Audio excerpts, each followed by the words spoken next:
I'm sure that many of you have heard of the Zika virus in the news recently. This virus is cycled between mosquitoes and humans and can be transmitted by the bite of an infected female mosquito. The areas shown in purple, as well as the islands circled in black, are the areas in the world that are currently reporting active transmission of Zika virus. There have been locally acquired cases of Zika in Florida, which means that you can become infected with the virus without traveling abroad. This map shows the areas in the United States where the species of mosquitoes that can transmit Zika are present. Zika is a short-duration illness with symptoms that can include fever, joint pain, rash, and headache. Many people do not develop any symptoms of the disease. Researchers have determined that Zika can be transmitted by the yellow fever mosquito, Aedes aegypti, and the Asian tiger mosquito, Aedes albopictus. As of late August 2016, there are almost 600 cases of Zika in Florida, and that number is expected to continue to increase as Floridians continue to travel to areas with active transmission. In many of these cases, the virus was caught overseas, but the virus can be transmitted by infected mosquitoes inside of Florida.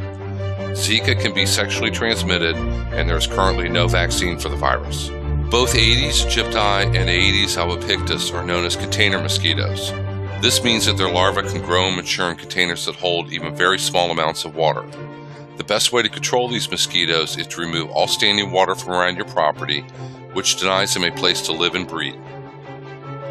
Most anything in your yard that can hold water can be supporting a population of biting mosquitoes.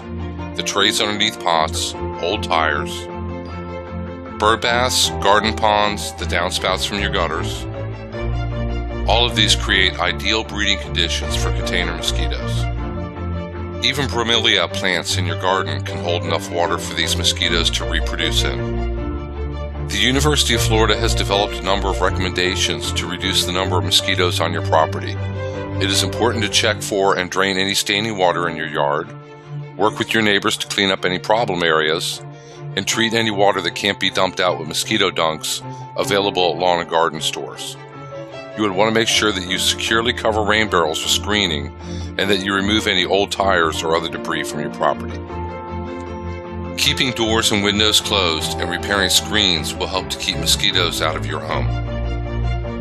One of the most effective ways to prevent mosquito bites when you are outside is by the use of an EPA-approved mosquito repellent. Research has shown that products with DEET are the most effective and longest lasting, while others offer a much lower level of protection.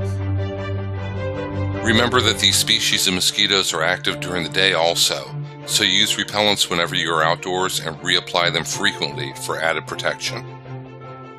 For more information, please contact your local University of Florida IFAS Extension office or follow us on Facebook to stay updated on the latest ways to keep yourself and your family safe from Zika.